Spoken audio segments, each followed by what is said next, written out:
Thank you, thank you, thank you. Thank you very much, America. We did it!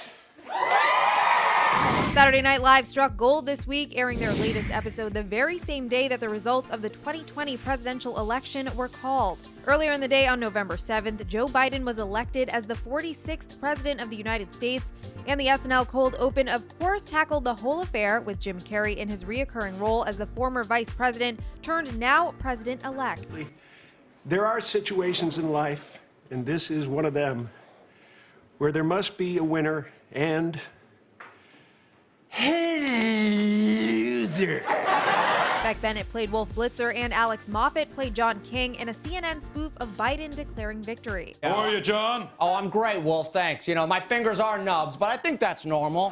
Maya Rudolph appeared in her role as Kamala Harris, who will be breaking records as the first female, first black, and first South Asian vice president in U.S. history. And if any of that terrifies you, well, I don't give a funt. Alec Baldwin inevitably showed up as Donald Trump, whose re-election campaign sadly failed. Show them the map, Kaylee. See?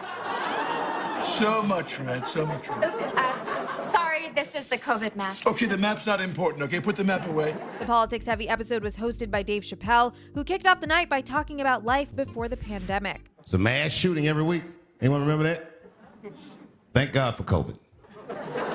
Someone had to lock these murderous whites up, keep them in the house. Chappelle also couldn't resist taking a few shots at Trump's COVID-19 response and diagnosis. Called the coronavirus the Kung Flu.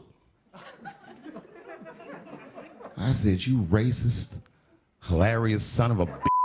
As far as the night went, some sketches ignored current events altogether, including one centered on Super Mario Bros., and another sketch that spoofed a local news program about a freak hailstorm that turned into a local love story. Right, well, at that point, the rain had started and the water level was rising in the street.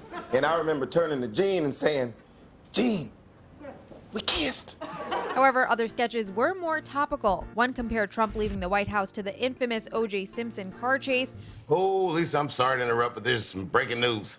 It seems the president suddenly left the White House and is on the highway. Let's go to that footage right now live. And another sketch found Alec Baldwin appearing as a boss firing Aunt Jemima and Uncle Ben, played by Maya Rudolph and Kenan Thompson. I'm sorry, but it's just not working out. We have to let you go. But I'm Aunt Jemima. Weekend Update was unsurprisingly centered on election results, which dominated the news cycle this week. And I know this isn't really the same as defeating the Nazis, but it did end with a fascist leader hiding in a bunker.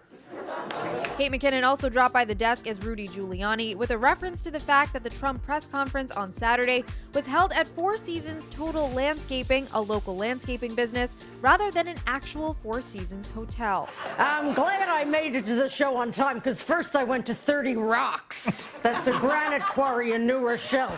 What a night! All right, for more on everything that went down on this week's post-election SNL, head to THR.com. For the Hollywood Reporter News, I'm Neha Joy.